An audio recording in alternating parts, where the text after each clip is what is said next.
we started a fundraiser just to celebrate the fact that we are winning. I like to call it the Giant Slayer fundraiser because we're actually beating up on teams that are well resourced and we're just coming in doing our thing.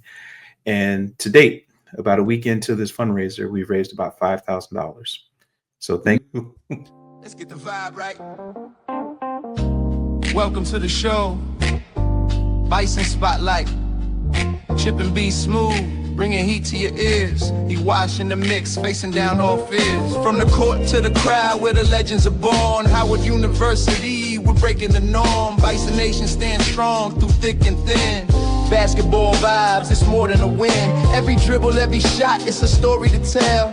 Ray of excellence, we ringing the bell. Chip Washington's the name, self-proclaimed fanatic. In the heart of the game, his passion's emphatic. Come on, let's ride with the Bison crew. Passion and pride in everything we do.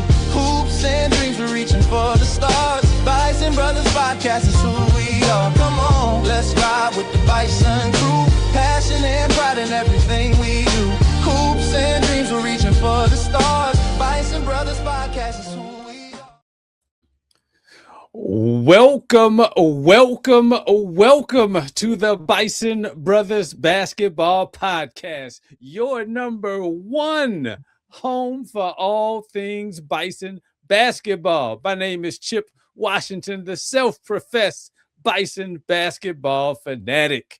And what's up, Bison Nation? It's your boy B Smooth, still the lover of all things Howard and the lover of all things basketball. Can't wait to bring you another smoking show today, bro.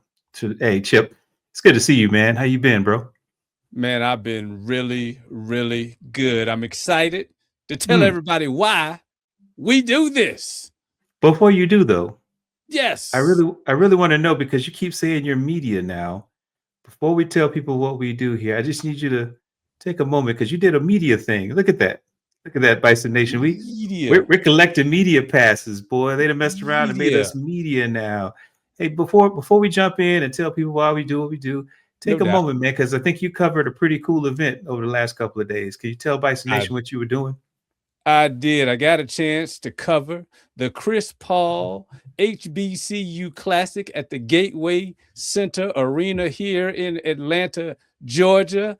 I got a chance to scout out our future MEAC opponents, the Evil Empire, Norfolk State, as they played a few games there on Thursday and Friday. Got a chance to, talk with Kyle O'Quinn, and I still was trying to give him the business, which I'm sure he did not care.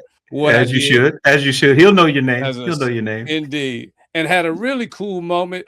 First of all, even though they're in the SWAC, Grambling is a very, very good team, very well coached. And I want to give a shout out to Coach Patrick McCrary, because he let me know that he watches the podcast. And so, Bison Nation, I need you to be like Coach Patrick McCrary from Grambling.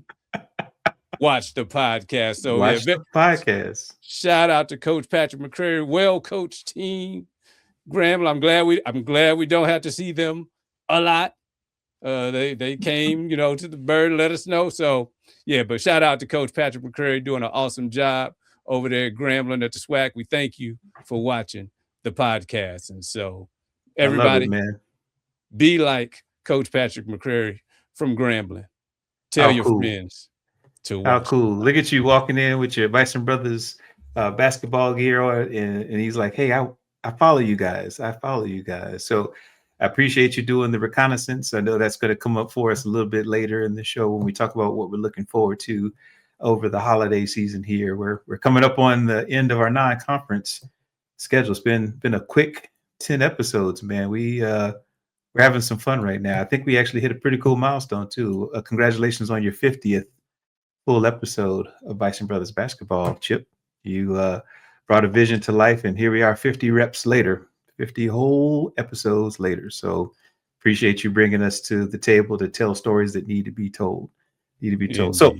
So before I tell everybody what's going on, please continue on as we normally do and let them know why we do what we do, Chip. Bison Nation, please continue to support. And it's no longer in words. You can see it when you watch the the teams. Support these championship level teams. And you can do that in so many ways. You can donate to the MECA Society.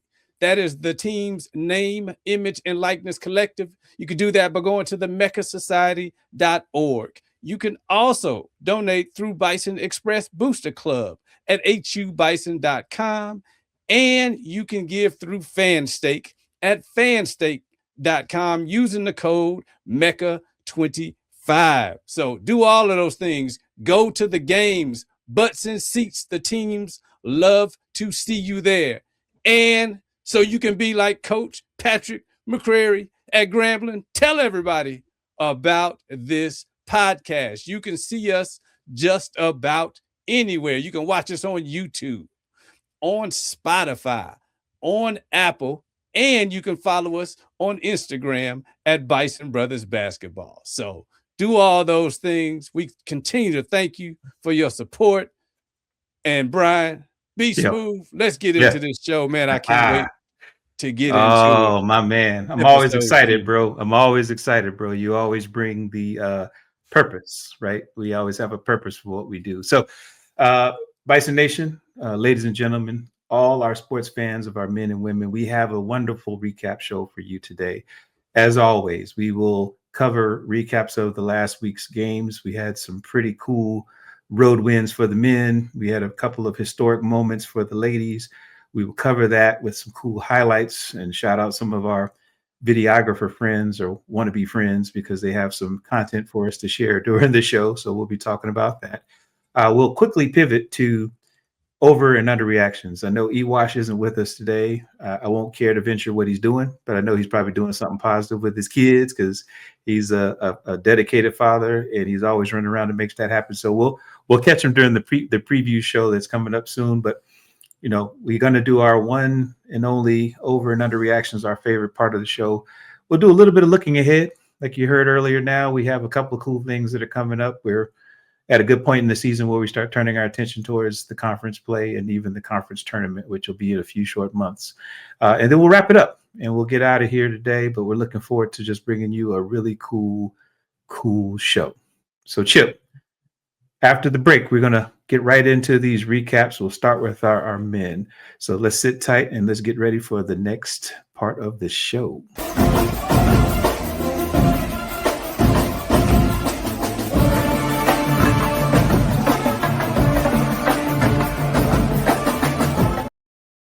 Hey, it's your boy B Smooth and your boy Chip Washington. We are part of the Bison Brothers Basketball Podcast. We're missing Ewash today, but it's okay. We're going to carry on because he's here in spirit. He's here in spirit. And we're right to the point in the show where we do our recaps and insights. And we're going to start with our men today. Chip, we had a good week. You know, overall, it's one of those weeks we look forward to where there's a bunch of numbers in the win column and there's no numbers in the losing column, because that means that we're starting to figure some things out. So again, we said we're going to start with our men. I'm going to bring up our first score here. The title for this section is Road Warriors. Road Warriors, right? Nice. So last week we had a chance to visit another CAA opponent after beating up on 2. Shout out to North Carolina A&T for taking that L, and shout out to Hampton for absolutely understanding they're still the little brother in the best institute we know. But we had to take our talents to Philly, and it was a cool game. As you can see, the final score was 74-66. It was a cool win for us because we controlled the tempo from the very beginning. It seemed like it was just a little bit back and forth, but I could tell you as you run some highlights here, Chip, let's talk about it, man, because you know, other than Drexel's Kevon Vanderhorst dropping 30 buckets on us. he put up 30 points, his career high. Our depth and our defense actually seemed to make a difference for us down the stretch. What did you see? I thought it was, you know, one of our I'd say the best game so far of the season. And you know, it was Cedric Taylor's kind of first start. Yeah. And I mean the energy, like the energy and the aggression on both the offense and the defensive side. You know, it's rare when you watch a game, and there I really had nothing to complain about. There were just the regular kind of human mistakes, you know, here and there, but the way that the fellas played on both sides of the ball, just kind of dominant energy up and down the roster. I just thought it was a beautiful game. I really have no complaints. Like I said, I appreciated the aggression, like I said, offensively and defensively. I don't think Drexel expected us to come out like that. Now, I'm wondering if putting Cedric in the starting lineup really just threw them off, because his size and length was just on display, and I'm looking forward to, even as we recap the next game, seeing the progression of him in the lineup. I really think it made a difference. And yeah, just like I said, I have no complaints. I'm a super optimist after watching. Not just an optimist, but a super optimist. I like that. Super optimist. Not super optimist. Well, I will tell you this, man. You know, to kind of tie it together, it was really good. It was an early game, so I think there was something about playing early in the midday. Our energy was always worry about us with our travel and not having enough time to turn around our victories here. But in the grand scheme of things, there were a couple of things that jumped out to me. I don't say I'm a super optimist, but I was noticing and taking notes. I still think that we're still figuring out our lineups going into conference play. It was good to see the production from 4 teammates to be in double figures. So we're continuing to see less pressure on Bryce Harris, our superstar, having to carry the load, even though he carries a lot of minutes right now. Seeing Os and Akoji, Cam Gillis, putting in a lot of work on the offensive side, and Cedric really coming into his own. It was cool to see that we're starting to see some balanced scoring from around the board. I'm still worried about the limited rotation right now, because we still probably have a few folks that are trying to get back healthy for the conference play. But, part of this was getting Cedric some reps. He missed a lot of the first part of the season. So I think that's part of it. But yeah, we have a team that can score. Shout out to Isaiah Brown as well. We had a short rotation. So I definitely am looking forward to how we see this unfold in conference play. But yeah, to your point, I never was worried about us winning the game. We actually dictated the pace, and our defense, to your point, was really the key. The defense was the key, right? Yeah. And the fact that we did this really without Travell and Alex. Yeah, like I said, that's what makes me more of an optimist. Like, we still don't have our full squad, but man, like I said, the energy, the eye test, you could, you look at the box score, it doesn't really jump out at you as to what. But to see it, like I said, Bison Nation, be expectant and encouraged that the energy that the fellas came out with, if they can keep that up throughout the season, we're looking at great things from this team. So yeah, the stat I circled was we had 11 steals to their 3, and we had, I think it was 35 rebounds to their 20. So those are those energy ratings that we like to go by for the team, right? So those are the ones where, if you look at the collective impact on the game, I tend to focus on scoring because I want to see how they're going to have to scout us to make sure they know who's going to come and score, because we can score from all levels now, from outside, middle, and inside. So yeah, I'm excited. So Road Warriors, we showed that we can win games even in hostile environments, which was really cool to see.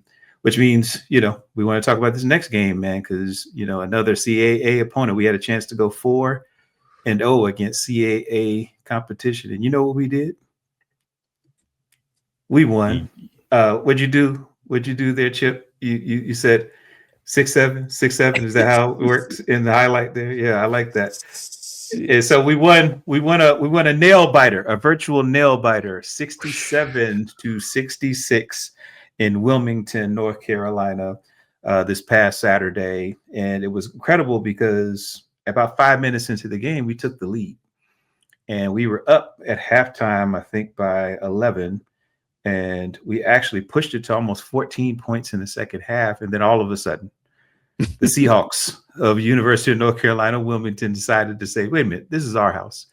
And we haven't lost at home. They hadn't lost at home, Chip, all season. They hadn't lost at home. So they were not used to being down and having to come back and fight back. And I promise you, within the last couple of seconds, if there had been 2 or 3 more seconds left, maybe this would have been a different outcome. But we held on and we won a very close game that we had pretty much under control until that last minute or so. So again, Bryce Harris, shout out to Bryce Harris, continuing to be a double machine. Shout out to Cam Gillis, who put up some different, decent points, especially from the arc. And again, I think you were going to talk about it a little bit with Cedric Taylor continuing to establish his presence as part of the starting five.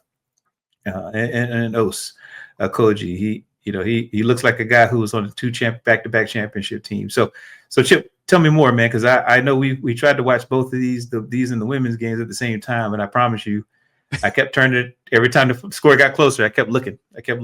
What did you see?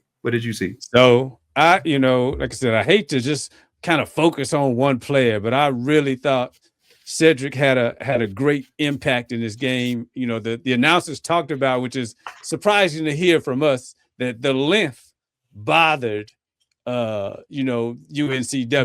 And so, but you could really see it, on the defense, grabbing rebounds. Like Cedric, it almost looked like a man amongst boys as he was playing, and you could just see his length. He would kind of bully folks in the lane when he was in the paint just to get a bucket. I was like, man, those are grown men out there, and he's just like, I'm about to go up for 2. So again, just encouraged by what I see. I mean, to go from his last game, I think he was 15 points, 11 rebounds, 6 assists. I mean, his mark was all over this game. But like you said, we held on because that last play from Wilmington, I mean, my man had a straight drive line to the basket. Now, Donis was over there to maybe give a little bit of intimidation, but he tried to pass it. And, I mean, they had a clean look to get it up. But Cedric went straight up, which is what you're supposed to do, and provided a good wall and caused that layup to miss, and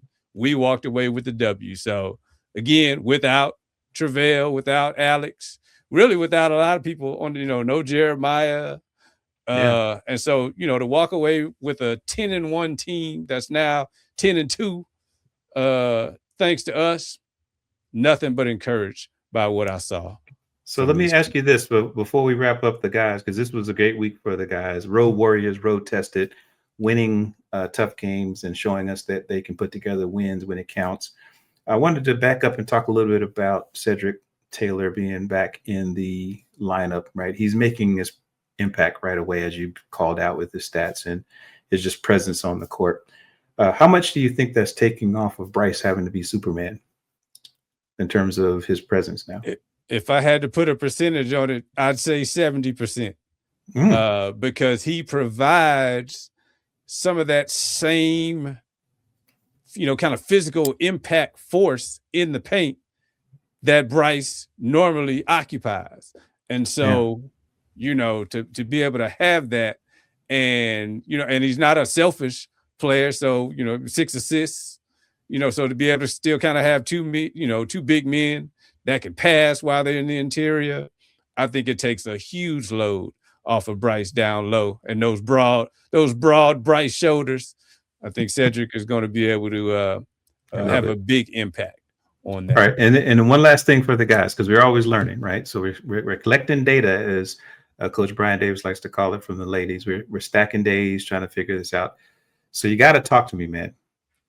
Where were you seeing from that lead that just went away? We had 14-point lead and it evaporated down to 1 point.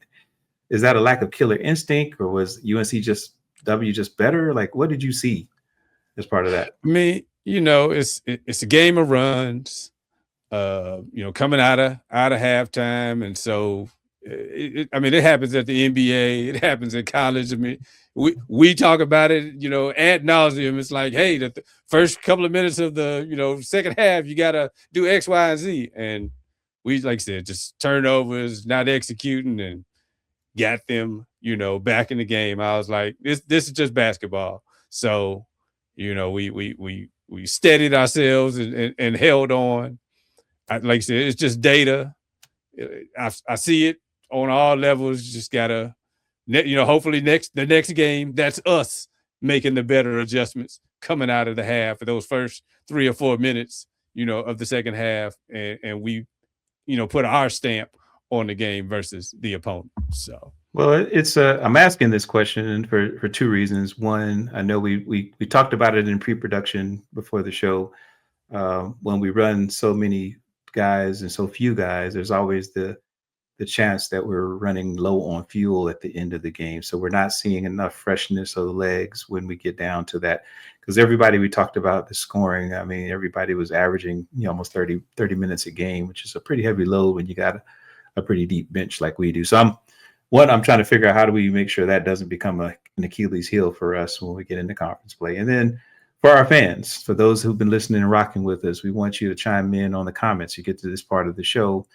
We want you to tell us what you think is kind of leading to the evaporation of leads, because we're playing really well and then we're having to fight towards the end to get it done. Do you think it's just the game of runs, just how basketball is, or do you see some fatigue maybe that we should worry about, or is there something else that you see? So please go into the comments, let us know what you're looking for. And again, we're going to switch over to our ladies. These our guys were road tested, road warriors.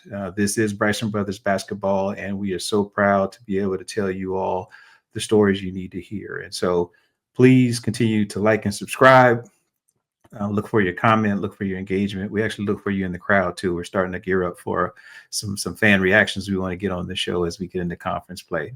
So let's do this. We're going to switch over and check out our ladies here. I'm going to bring up what I consider to be, I don't know, we keep using historic, so it feels like we're being overplayed with historic, but we're going to ride with historic because every week we're making history with Ty Grace and her lady Bison. Let's see what we can pull up here.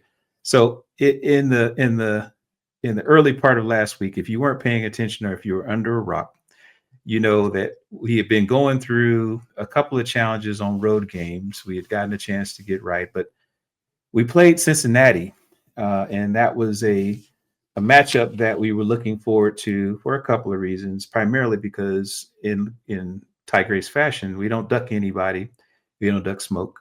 And here we are with a team that is considered a decent team in a pretty good conference, a Power 4 conference. And I believe they were favored heavily to win the game. And what happened was really cool because in our season, we don't like to call it out like this, but I would argue that this is probably one of our biggest wins as the program because we're steadily kind of knocking off these high profile programs. So we'll call it the Power 4 shocker.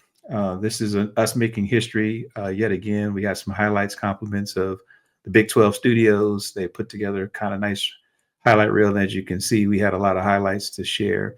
But Chip, this is one where I know there's been a couple of cool moves that we've done since this particular win, right? We actually started a fundraiser that I know you helped promote and spearhead, and I know we had a few updates on that. But before we do, I wanted you to jump in and see, what did you see as part of this historic win that you want to share with Bison Nation? So what I saw, and I'm gonna channel my inner E-Wash because he probably would hate me for what I'm about to do, but I'm gonna be disrespectful. I'm gonna tell you what I saw in the first couple of minutes. Yeah. This wasn't a historic win. You know why? Because Cincinnati wasn't even on our level at all. I mean, like it wasn't even close. I know the score was close. I'm gonna put that more on us and not taking care of the ball, kind of as we would say, playing with our food. No way this game should have been 66-64. We were clearly on another level athletically than this team, but like again, the ball bounces a certain way. They hung around, but I'm gonna tell you, that's what I saw. My bad, Cincinnati. I don't mean to, dump on you like that, but yeah, I was expecting more from a Big 12 opponent. I immediately was like, oh, we're head and shoulders better than this team, but that doesn't always mean the better team will win. So I'll give them kudos, but we had depth. We showed our depth. With 4 people in double figures. Just like I said, the lineups, I was just impressed overall with how we look, the poise, the defense, which is just going to be a consistent theme with this team.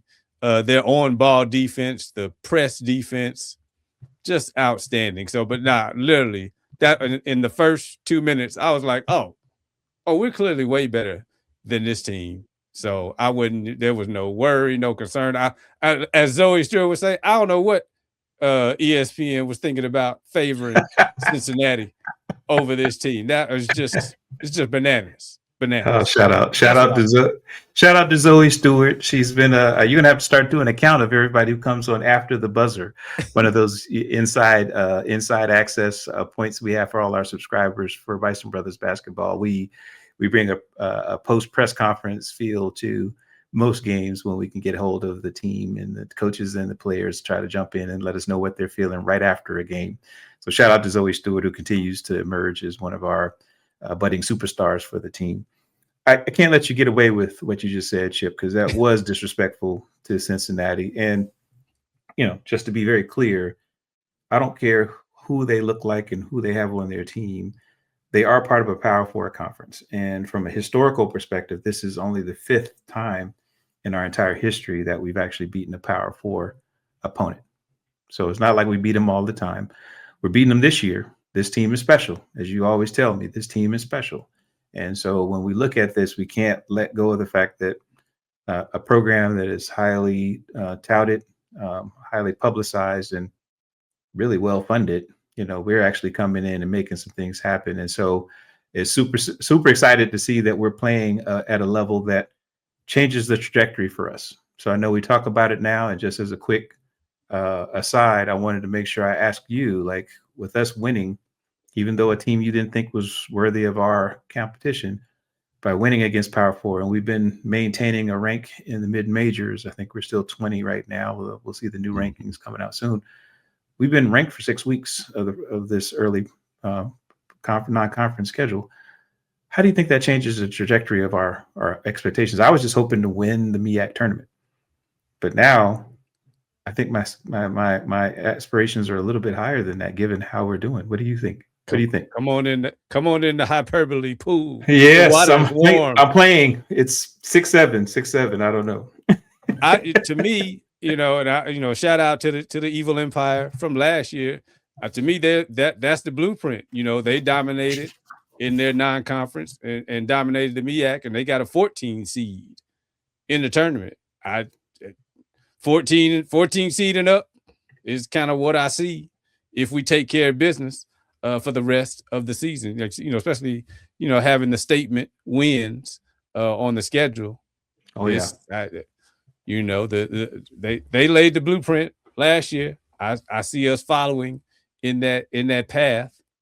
And there was talk. You could hear the announcers 4 or 5 games ago. They were like, Howard could get an at-large bid based on how we look. So, but no, I definitely see if we take care of business, keep growing. It should not be the usual dump us in the 16 seed and we got to play the 1 seed. So. Yeah. Well, I'm hoping that's true. I won't go the hyperbolic route, but I believe if we win and we're placed at a seed where we meet another mid-major potentially, they don't want to see us because they know that we're playing at a high level. And with the depth we're showing, we're starting to see scoring in at least 4 positions, which, I told you was our recipe for staying competitive against pretty much anybody, and our defense continuing to be anchored by what do you call it? The octopus-like arms of Nile Miller. She's in every play. Like, we have a staple type of way of working, and we're coming to the point where our identity is starting to set. So I'm excited. I'm excited about it. But let's do this. Let's talk about the next game, and then we'll do a couple of quick highlights around what we're seeing around the ladies before we go to our over and under reaction. So we finished up. We did some good work in Cincinnati, and then we came back home. And it's always good to get some home cooking, especially before you go away for the holiday. And we hosted St. Bonaventure, which I know from a record perspective, they had a 9-3 record coming in. So again, a very well-coached, disciplined team coming to town, looking for a test. I wanted to make sure that we could appreciate the test they were bringing. I think the part that I want to share with everybody is that we did win, as you can see in the score column here, 76-64, but it was much closer than the score led on. I think tight is the word that comes to mind for me. It was a tight 3/4 of play, and we actually only had a 4-point lead going into the fourth quarter, and that's where the Bonaventure team, St. Bonaventure, started losing their scoring ability towards the end of the game, and we were able to just continue to stretch it out. Shout out to your homie, Kenwood Academy's finest, Ariella Henigan. She played one of the most dominant games I've seen her play thus far, scoring the ball, especially from the free throw line. I think she went perfect from the free throw line, 11 for 11, and had a lot of things down the end just to close it out, as you can see the highlights here. But the idea is that for us, this was continuing to be, we didn't have a drop off after beating Cincinnati. That was probably my big takeaway here. So what did you see here from the St. Bonaventure game that we watched on Saturday? You kind of stole my thunder in your intro, because what I saw, St. Bonaventure was, they might not have been, athletically hyped, but the discipline that they had to run their sets and to play defense, I was impressed. To me, I thought this was one of the better challenges that we faced, because they were St. Bonnie. It was just a steady diet of their sets, kind of running their sets and being poised. They had I think her name was Lacey, number 24, which Zenniah was talking about from Lacey Drake.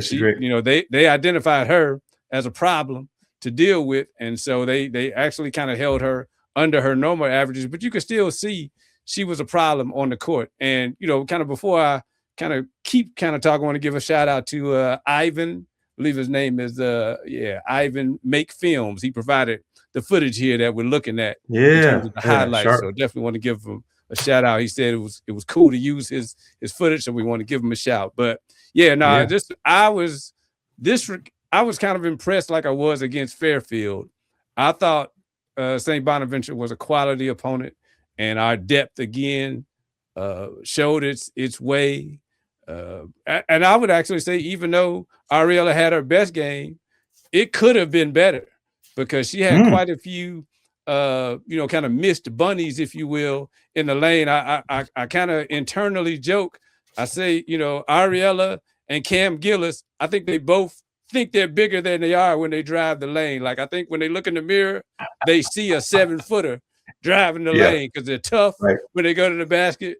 But so I just, if she can start to kind of get better at finishing around the rim when she's driving in the lane, like she had 19 for this game, it could have easily been 28 or 30 had she converted on some of those drives. So I'm definitely looking for more from her, from a growth standpoint. But just, the contributions, Rain, Destiny, so excited about what's to come with this team. Even Nukwe got into the mix a little bit. So there's so many options, and it was on display for this game.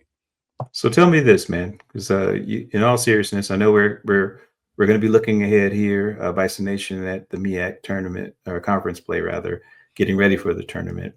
And shout out to Ariella Hemingway for the game winner in Cincinnati. Don't want to rule that out. She was awesome. And as she likes to say, she felt great. She has a large vocabulary, but she kept saying great. So yes, we felt great too. I want to make sure that between Ariella winning the game winner and seeing Ariella starting to get into form as a freshman, playing like an upperclassman, how much do you think our MEAC opponents are watching our play right now? Are they having to scout us differently? And if so, how do you think they're scouting us differently based on what we're showing in these last few games? I would say, I think the main scout, and it was the Old Dominion game, when the coach kind of, let out, they didn't think that we had solid ball handlers, because that was the game plan, was to kind of press up on our ball handlers. And I really think it might be more because we have good ball handlers, but I think it's some of the decisions that are made when they're pressed and sped up. I think it's probably what the Old Dominion coach was kind of getting at. And so if I'm, South Carolina State or Norfolk or whatever, and I'm scouting us, I'm definitely looking like, okay, when we speed them up, we got a better chance of causing some turnovers and disrupting the offensive sets. So that's I definitely think they're scouting, trying to figure out how do we deal with this monster that is this Tigers lineup. So I love it. I love it. Yeah. So Chip, thank you, man. And thank you, Bison Nation. As you're thinking about it too, another question for those that are following us in the comments, how do you think the MEAC is preparing for us? We always talk about how we're preparing for the MEAC, based on the historic performance of our ladies. What do you think they're looking for? Are they just wondering about our ball handling? Are they trying to figure out if we're going to have scoring past Zoe Stewart and Zenniah Thomas? Like, what do you think they're looking for? Just let us know your thoughts, because we're trying to get ready for conference play. This is why we play all these non-conference games. So Chip, this was good, man. Or good, a lot of W's to talk about, and no losses. So that's really good for us as we start to get to the end of our non-conference schedule. So next up, we're going to get into our over and under reactions after this break, but we look forward to keeping it going with Bison Brothers basketball. Stay tuned.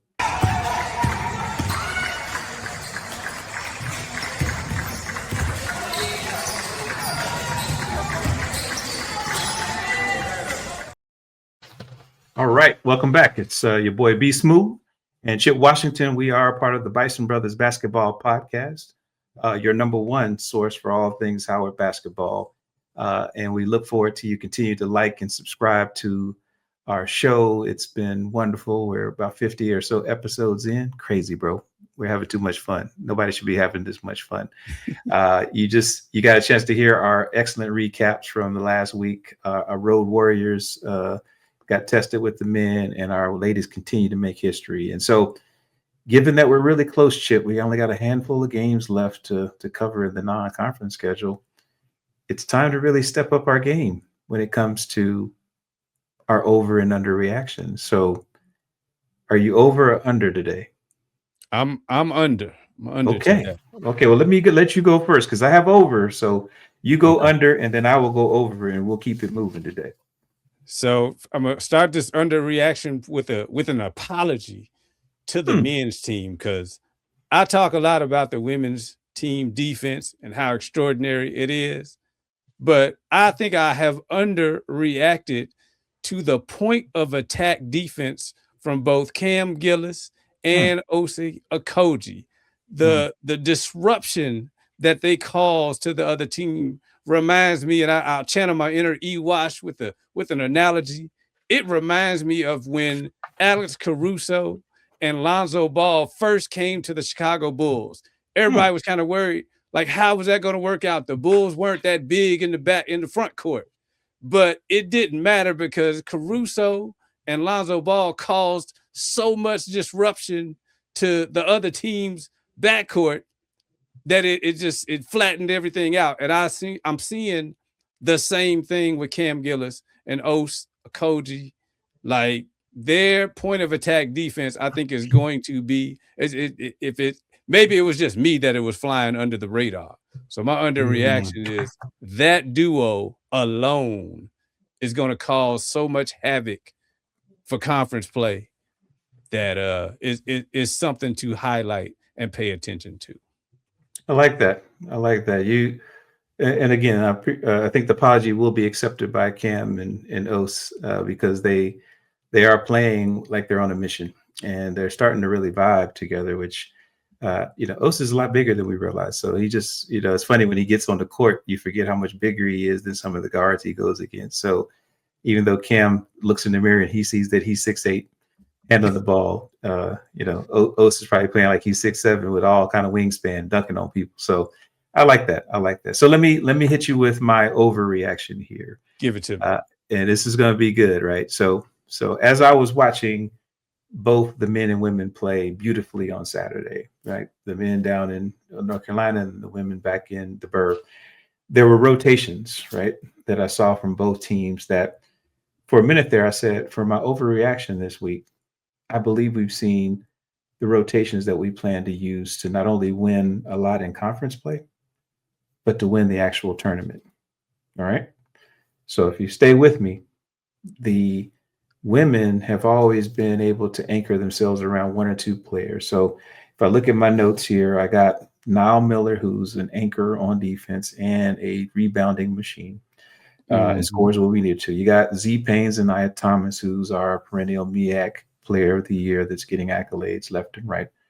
But then we started seeing the emergence of Zoe Stewart, right? She's Zoe DeRozan, as we like to call her, because she has the mid-range game like no other.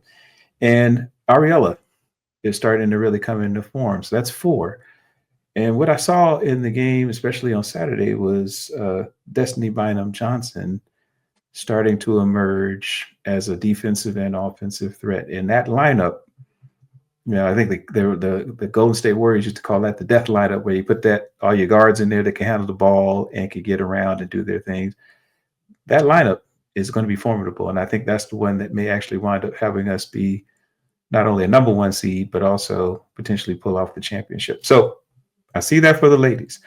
For the guys, this is going to be less controversial because now that Cedric Taylor is here, to our point earlier, what I saw in the games where Cedric had the ball, Bryce was more open than he's ever been in his entire time at Howard. So if you get both of them, Cedric Taylor and Bryce Harris complementing one another and spreading the floor so they're not on the same side of the floor, you got to pick your poison, right?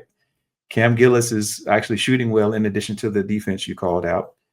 Ose is the guy that's my X factor because he's getting a lot more points just off of his defensive prowess.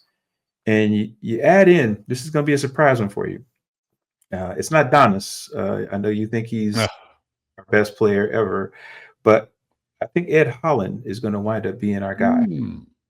Ed Holland. So when I saw him on the floor and I watched how they spread the floor and he could get to the basket, he was getting a lot of looks. I think he wasn't used to being that open because, again, when people have to choose to pick, double team Cedric, double team Bryce, there's a lot more people open. I think that lineup is going to be one that is going to push a lot of people to have to play us all over the court. We're going to spread a lot of teams out, especially because we can shoot. So zones won't work that well. Backdoor cuts will be there. And, you just got to pick your poison. So for me, my overreaction is very much we've seen the lineups that can win the tournament for us, not just the conference, but the tournament. I'm not discounting our benches. I'm just saying that the lineups that I'm seeing now are going to be the ones that people have to game plan for. So that's my overreaction for today, Chip. All right. I think Donis is going to surprise you. I think he's going to find his way into. I'm working on my surprise face. into the death lineup, but he's going to have to produce. He's going to have to do something and vision. So. I think he's going to wind up getting some push. I know that we got some other big men on the bench. Julian Johnson needs to get some run because I think he's going to have the size when we go against that. We'll talk about it in the MEAC preview a little bit when we come up, but there's some size concerns that, Donis is 6'10", but his body says he's about 6'3". So he's going to have to, get his chest up so he can play with these guys that are a little bit bigger than him. So, but that's my overreaction for today. It was a good one. I think we're starting to come in the mold here. It's coming into shape here. So this is good. So Bison Nation, let us know what you think about our over and under reactions. Put it in the comments. Again, like and subscribe. We're doing a lot of work here to make sure that you all can tell us exactly what you're seeing because we're seeing it all. Because we're media now, so we get a chance to see everything that people can't see. We're bringing it to you. Absolutely. The media passes are all over the place. All right. So Chip, man, what are we looking forward to when it comes to our next couple of weeks here? What do you got on the list for everybody before we close out the show today? Well, definitely, look forward to our MEAC preview show. We're collecting data and we will have that together before conference play starts. So definitely looking forward to that. Shout out to the fundraising that has been occurring. Bison Nation, you're making a difference, and keep that up. And so, kind of looking forward to the support that Bison Nation is providing both teams. And I think you have some episode announcements that you. I do. I do. I want to talk about the episode announcements, but just to tag in with you because part of why we do what we do, you tell us every episode is so we can support our programs and how you can support and how you can do that. So there's two updates I need to give to Bison Nation. Listen very closely. One, because of our historic performance, I know Chip said it wasn't historic, but it was against another Power Four conference, our fifth one.